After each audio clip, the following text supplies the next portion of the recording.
ऐसे भगवान का जन्म हुआ तो भारी भीड़ लगी। नंद घर आनंद भयो, जय कन्हैया लाल की, हाथी घोड़ा पाल की, जय कन्हैया लाल की।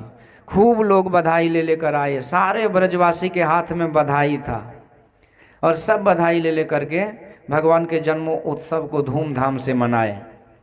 देखिए, जब किसी बच्चा का जन्मदिन होता है, उसका माँ बाप जब निमंत्रण देता है अपने सगे संबंधी को, तो जहाँ तक निमंत्रण कार्ड पहुँचता है कोई आदमी खाली नहीं आता है। क्यों? क्योंकि वो जानता है कि हम रिश्तेदार के यहाँ जा रहे हैं, हमारा रिश्तेदार है, हमारा कोई है संबंधी जिसका जन्मदिन हो रहा है।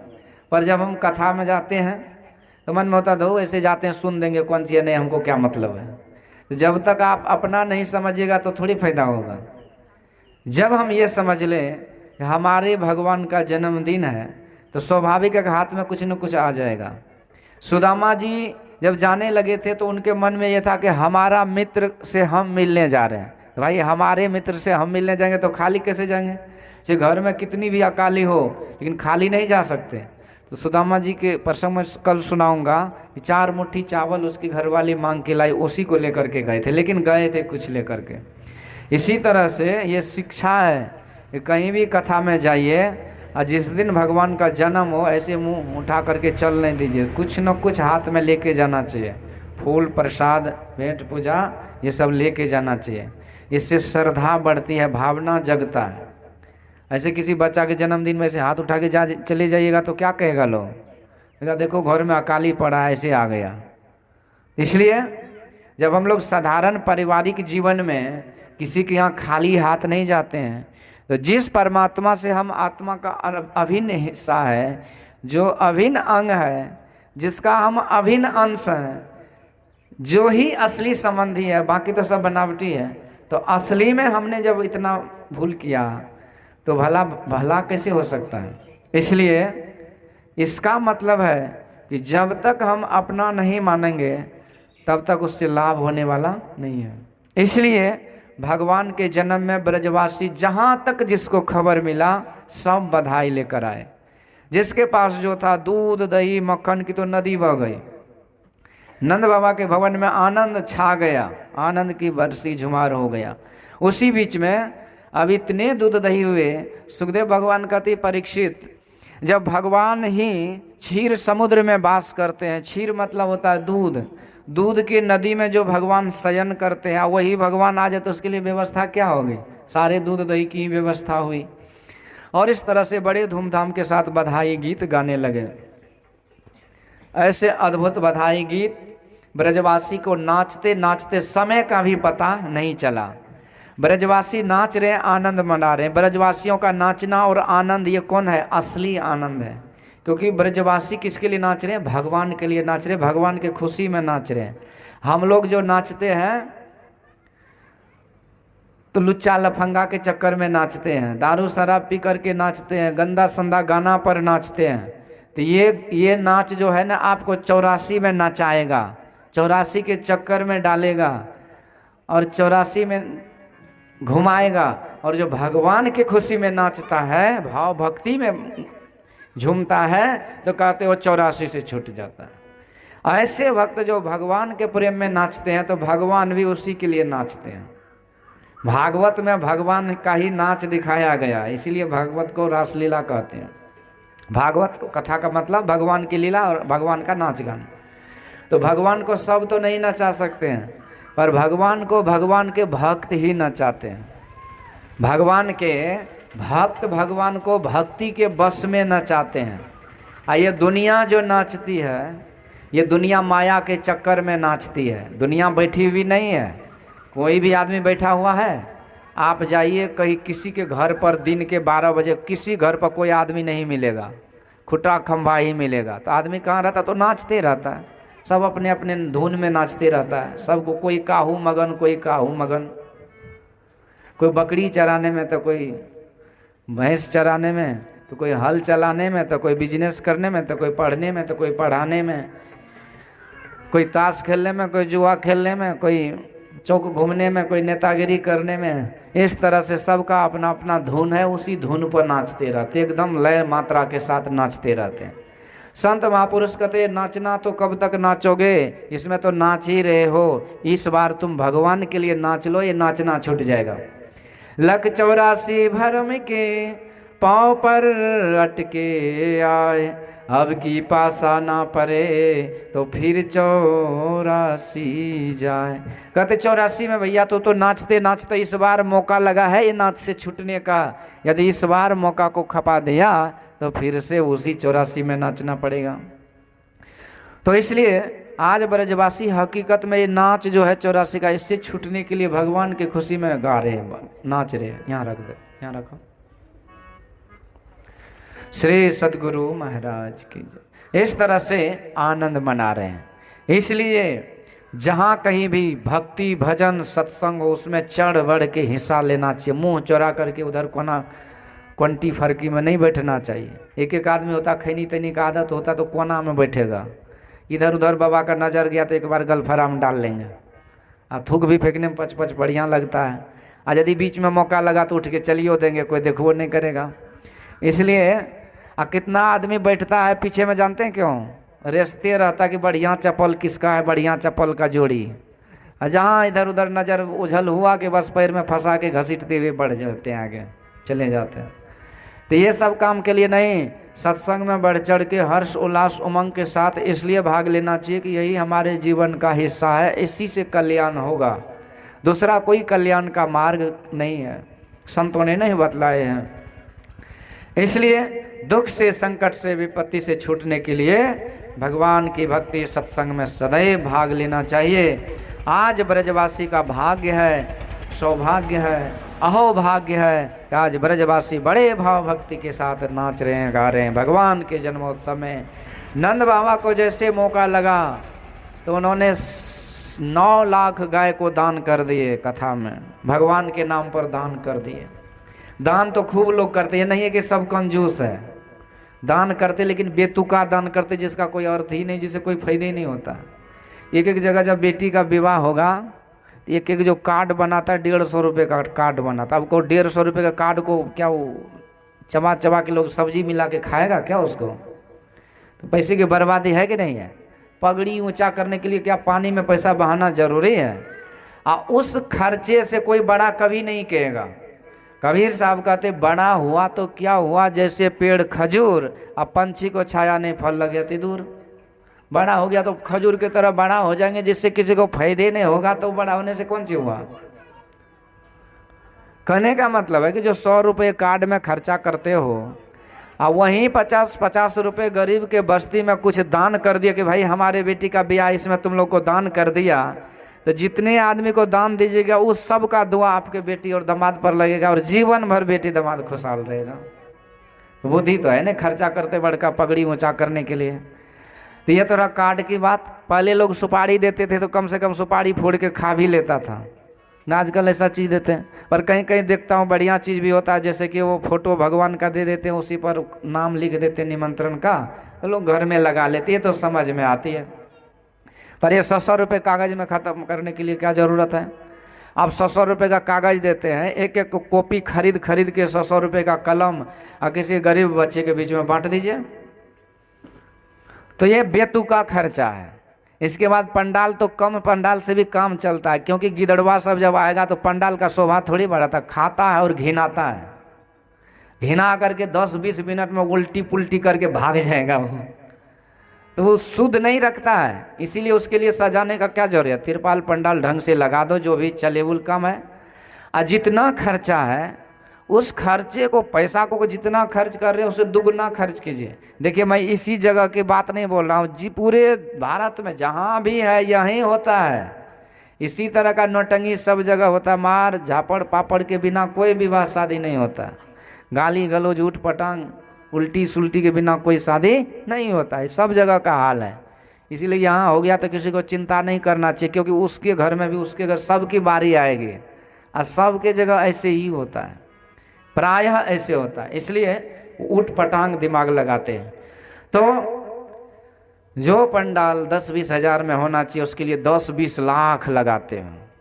वो भी 10 मिनट के लिए गेट बनाएगा, ये बनाएगा, वो बनाएगा, जहाँ आया घाय घों पाए पों झाए झोंकिया, बस 10 मिनट में नोच नाच के भाग जाता है। कहाँ गया 50 लाख का पंडाल, 50,000 का, कोई पता नहीं चला। तो ये फालतू का खर्च है। यदि तो इस तरह से कहने का मतलब है कि उसी जगह पे उसी पैसा का कोई धर्म कर्म का काम कर दीजिए। एक एक गरीब घर के लोग हैं जिसके पास पैसा भी नहीं है कि बेटी का विवाह करें। एक सत्संगी थी, वो बड़ी भक्तिनी थी, अभी भीमपुर में हम गए थे, तो उसके घर में उसको बेटी को देखने के लिए आया। तो लोग, एक आदमी बगल से बोला कि जब बेटी को देखने आया तो उसको चाय पान दो, चाय नाश्ता दो। तो वो बोलती है कि उनको बोलिए कि यहाँ से चले जाए, क्योंकि हमारे पास पैसा नहीं चाय पत्ती चीनी के लिए, तो उसको कहाँ से दूंगे। पर देखिए जो अच्छे लोग होते हैं ना, उसकी कृपा भगवान कैसे करते हैं। ये तो वो बोल दी, पर वो बगल वाले ही चाय पिला दिया उन लोगों को। बाद में लड़की को देखा, वो बहुत अमीर आदमी था, भगवान कैसी कृपा हुई कि उसको बोला कि हम शादी कर लेंगे। तो लड़की की माँ बोली हमारे पास कुछ है ही नहीं, तुम हम करवे नहीं करेंगे तो तुम कहाँ से करोगे, जाओ यहाँ से। वो चला गया। फिर वहाँ पर फ़ोन किया, बाद में बोला कि हम कुछ नहीं लेंगे फिर भी शादी कर लेंगे। अपने खर्चा से बाराती लेके आया, शादी करके लड़की को ले गया, अब बड़का घर में चला गया। कहने का मतलब है कि अच्छे काम में लगे रहेंगे ईश्वर की भी कृपा होती है। और दूसरा भाव ये है कि ऐसे ऐसे घर में भी, घरों की भी कमी नहीं है। तो जीवन में यदि ऐसे किसी एक को भी आप थोड़ा भी मदद कर दीजिए फालतू के खर्चा के बजाय, तो जीवन भर उनका दुआ और आशीर्वाद लगेगा। इसलिए खर्च तो जरूर करना चाहिए। कर्महीन को ना मिले भली वस्तु की भोग, काग पके मुख पाक को भयो पाक को रोग। कर्महीन जो बन के रहेगा उसको तो कभी शुभ अच्छा चीज नहीं मिलेगा। कर्महीन मतलब बिना कुछ किए तो कुछ मिलेगा नहीं। इसलिए दान पुण्य तो खर्चा तो जरूर ही करना चाहिए, पर खर्चा जितना करते उससे 1.5 गुना कीजिए, पर खर्चा सोच विचार करके कीजिए। वो खर्चा कीजिए जिससे कि नाम भी हो, भलाई भी हो, जस भी हो, कीर्ति भी हो। क्योंकि आज ये सब चीज खूब होता है, बिना डीजे का बाराती ने। तो इसलिए आज ब्रजवासी में ये नंद बाबा जो खर्च करते हैं, वो देखिए कि गौ दान कर दिए, 9 लाख गैया दान किए, वो भी किस नाम पर, तो भगवान के नाम पर किए। पहले के राजा महाराजा लोग, अच्छे लोग धर्म कर्म के नाम पर बहुत दान करते थे। तो धर्म कर्म के नाम पर दान करें, पर निगरानी में दान करें कि भाई ये पैसा जहाँ जा रहा है तो अच्छी जगह पर जाए। तो इस तरह से समाज का उससे कल्याण होता है, अपना भी कल्याण होता है। धर्म पर नाम दान करे या गरीब गुरबा को, जिस बेसहारा को, कोई भी जो भी आए, जो भी चले बने, उसको हमेशा मदद करते रहना चाहिए। जो दूसरों का दुख दूर करते हैं उसका दुख कौन दूर करता है? उसका दुख भगवान दूर करता है। दूसरों के दुखड़ा दूर करने वाले तेरे दुख दूर करेंगे राम। किए जा तू जग में भलाई का काम, तेरे दुख दूर करेंगे राम। किए जा तू जग में भलाई का काम, तेरे दुख दूर करेंगे राम। इसलिए पर हित बस जिनके मन माहे, अति नहीं जग कछु दुर्लभ नाए। जो दूसरों की भलाई जिसके मन में बसा हुआ है, भगवान कहते उसको दुनिया में कुछ भी दुर्लभ नहीं है, वो सब कुछ उसको जीवन में मिल जाएगा। यदि जीवन में सब कुछ चाहिए तो भगवान की बात सुनिए, आप भलाई में लग जाइए। श्री सद्गुरु नंद बाबा ने सोने चांदी हीरे जवाहरात 7 अन्न का, अनाज का पहाड़ बना करके याचकों के बीच में लुटा दिए। और इस तरह से बड़ा अद्भुत आनंद उस नंद बाबा के भवन में हुआ। मास दिवस कर दिवस भा, मरम न जाने कोई। रवि समेत रथ था क्यों, निशा कवन विधि होय। भगवान राम जब प्रकट हुए थे तो 1 महीने का 1 दिन हुआ। भगवान कब प्रकट हुए? तो राम नवमी में, दिन के मध्याह्न में, जब माता के सामने सूर्य भगवान था, दिन के 12 बजे। तो 1 महीने का 1 ही दिन हुआ। कितना लंबा दिन था। लेकिन अवधवासी इतने खुशी में आनंद में विभोर थे नाचने गाने में कि पता ही नहीं चला कितना समय हो गया। इसी तरह भगवान श्याम का जब प्राकट्य मध्यरात्रि में हुआ तो 1 महीने का 1 रात हुआ, किसी को पता नहीं चला। ये रात की बात किसी ने नहीं जान पाई। ऐसा आनंद उमड़ा, ऐसा उत्सव मनाया गया। भगवान के जन्म उत्सव में दूध दही मक्खन की भरमार हो गई, सजावट आदि सब कुछ किए गए। इसीलिए जहाँ भी भागवत कथा होता है, भगवान के जन्मोत्सव में पूरे मंडप को अद्भुत तरीके से सजाया जाता है। खूब धूमधाम से नियम है मनाने का, से जो हो गया सो हो गया। आगे यदि कोई कीजिए तो ऐसे रुखा सुखा कभी नहीं कीजिए। हर चीज़ का विधि विधान होता है, उसके अनुसार करने से ज़्यादा लाभ होता है। तो अद्भुत नज़ारा उस वृंदावन का था और भगवान के जन्मोत्सव को देख देख करके भाव विभोर आनंदित हो गए ब्रजवासी। और देखिए, भगवान का जन्मोत्सव मनाने से फायदा भी बहुत है। पहला फायदा है कि जिन्होंने भगवान का जन्मोत्सव मना लिया, उसके 7 पीढ़ी के बाल बच्चे का जन्म उत्सव मनता ही रहेगा, उत्सव ही रहेगा उसके में, जीवन में कभी हानि नहीं होगी, क्योंकि सबके मूल में भगवान का हमने मना लिया। भगवान का उत्सव मना लिए तो मानिए कि आप अपने जन्मोत्सव को मना लिए, आपका जन्म सफल हो गया। इस बार के जन्मदिन आप मना लिए, ये सोच करके मनाइए। दूसरी बात कि जैसे जैसे समय बदलता, हमारी बुद्धि में खखरी भूसा भरने लगता, हमारी बुद्धि में अज्ञानता आने लगती है, पुराने चीज़ को भूलते जाते हैं, नया चीज़ को पकड़ते जाते हैं, क्योंकि खोपड़ी खाली होने लगती है। आज हम जो जीवन जीते हैं, इसमें पुराने चीज़ को हम खा पी करके बैठ गए, नए नए चीज़ में हम जीते हैं, जिस कारण से बहुत तरह की परेशानियां होती है। भगवान कहते हैं तुम जो पुराने चीज़ करते थे वही ठीक था, उसी में रहो तो जी पाओगे, यदि जीना है तब। और नहीं तो मरने के लिए तो एक से एक दवाई है। पहले लोग वो खा के मरते थे ना, चूहा का दवाई। आजकल तो ऐसे थोड़ा सा शहर बाजार में जाइए, बेतुका ढंग से रहिए, मारेगा कोरोना झटका, बस मुंह बाप देंगे, राम नाम सत्य हो गया। ऐसा मारक क्षमता है उसमें कि होश नहीं आने देता है। बड़े से बड़े, छोटे से छोटे को एक ही झटके में ख़त्म कर रहा है। 3-3, 4-4 लाख आदमी संक्रमित हो रहे हैं और हजारों आदमी रोज मर रहे हैं। आप बैठे हैं, देखिए दुनिया। और मर क्यों रहे हैं? मर इसीलिए रहे हैं कि जानबूझ करके, कहावत है कि गिदड़वा का जब मौत आता है ना तो जंगल छोड़ करके शहर में भागता है। तो यही हुआ कि पुरानी खान पान, रहन सहन, आचार विचार को छोड़ करके नई सभ्यता, नए युग में जो प्रवेश किए, तो यही है जंगल छोड़ करके शहर में भागना।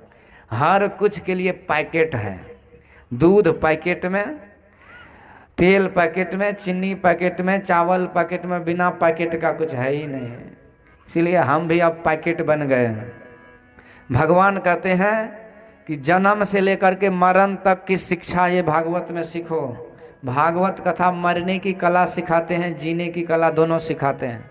क्योंकि महाराज परीक्षित को मरना है तो कैसे मारा जाता है ये भागवत से सीखिए, और जीना कैसे होता है ये भगवान के लीला से सीखिए।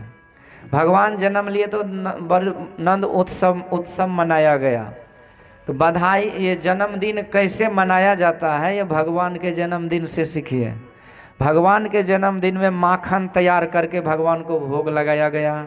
आजकल जो टेटी भेटी का जन्मदिन मनाते तो कौन सी करते हैं? केक खरीद के लाते हैं। केक हमारा वो अंकल जी बनाता है क्या? अच्छा, केक जो बनाता है वो वैष्णव है कि साकट है? वो साफ सफाई में रहता है, इसकी कोई गारंटी है? कैसे बनाया, क्या मिलाया? अंडा तो ज़रूर मिलाता है। अब वो सड़ाया केक को ला करके हम चढ़ा देते हैं। चढ़ाते भी किसी को नहीं है, वो केक को रख देते हैं, एक चाकू से काटते हैं उसको, मोमबत्ती जलाते हैं, बैलून सजाते हैं, और वो जो बचवा है उसके कपाड़ पर जोकर वाला टोपी पहना देते हैं। उसको तो बेचारा को, भोला भला बच्चा को जोकड़वा बना के उसी दिन छोड़ दिए। इसलिए जोकड़पनी करता आजकल का बच्चा सब। जन्मदिन में जो करते हैं वो सब दिन होता है। वो सांता क्लॉज का जोकर बनता है। और ये विशेष ईसाइयों ने जो गुलाम बना रखा था देश को, तो ईसाइयों ने अपने हिसाब से जन्मदिन मनाते थे। और सबको बोले तू भी मनाओ, तू मेरा गुलाम है तो अलग से क्या मनाओगे? ईसाइयों की अंध परंपरा के अनुसार आजकल बच्चों के जन्मदिन मनते हैं। जब भागवत कथा में ये जन्मदिन का उत्सव मनाएंगे, अब बच्चों को भी, बुजुर्गों को भी, बूढ़ों को भी, युवकों को, सबको यदि भाग लेंगे तो सबको ये खोपड़ी में जरूर समझ में आएगी कि जन्मदिन कैसे मनाया जाता है। बोलिए कृष्ण कन्हैया लाल की। यही तरीका है जन्मदिन मनाने का कि जन्मदिन में भगवान के दरबार को बना करके सजा दीजिए, भगवान का फोटो लगा दीजिए, और जितना सुंदर खीर, मेवा, मिष्ठान, हलवा, माखन, दही, ये सब का प्रकार का आइटम हो सब कुछ सजा दीजिए, भजन कीर्तन गा लीजिए, और जितना सर का कुटुंब रिश्ते नाते हैं सबको बुला लीजिए, और उसके बाद सबको जितना लाख करोड़ खर्चा करना वही चढ़ुआ बढ़ुआ में चढ़ा के उसको खिला पिला दीजिए। वो बच्चा जो है दिव्य गुण युक्त अद्भुत संस्कारी हो जाएगा। एक बार जब वो जन्मदिन मना लेगा तो जन्म जन्मांतर तक वो चमकता रहेगा, क्योंकि उनको भगवान का पहला आशीर्वाद मिलेगा। क्यों? क्योंकि उनके जन्मदिन में हम भगवान को सारा भोग लगाए हैं। यहाँ जो जन्मदिन होता तो गिदड़वा सबको बुलाते हैं, वो भोग लगाता है। जितना लफंगे सब वही घेर घेर करके रहता है, हैप्पी बर्थडे टू यू बोल के केक को काटेगा, सब खाएगा और मुंह में औंसेगा। जितना बैलून फूकना है सबको नोच नाच देता है, घिना देता है। मतलब उजारण जन्म लिया है तो उजारण ही बनेगा, वो उजारने वाला काम। पर यहाँ भगवान के जन्मदिन में भगवान को सजाने का काम करते, वहाँ कुछ भी उजारते नहीं हैं। इस तरह से ये सीख लीजिए। अब यहाँ बहुत आदमी तो है नहीं, एको आदमी सीख लीजिएगा तो बहुत हो गया। इस तरह से जन्मदिन मनाना चाहिए, सजा करके भगवान को भोग लगाए तो पहला आशीर्वाद भगवान का मिलता है। गुरु भक्त हैं, गुरु महाराज को भोग लगाए तो पहला दुआ आशीर्वाद गुरु का मिला। इसके बाद वो प्रसाद, वो भोग सामग्री में भले आप 56 प्रकार बना दीजिए, पर वो जो जो खाएगा सबसे पहले उन सबों का आशीर्वाद उस बच्चे को लगेगा। और सबका आशीर्वाद लगा तो जो बात दवा से नहीं होती वो बात दुआ से होती है। जो बड़े बड़े संकट हैं वो उन सारे दुआ से उसके बच्चे के ऊपर से टल जाएगा और बच्चा सदा सदा के लिए सुखी रहेगा। बोलिए कृष्ण कन्हैया लाल की। तो जो नहीं मनाते हैं तो कोई बात ही नहीं है, लेकिन वैसे मनाना तो जरूर चाहिए, पर मनाना चाहिए भगवान के स्टाइल में, इसी तरीके से मनाना चाहिए।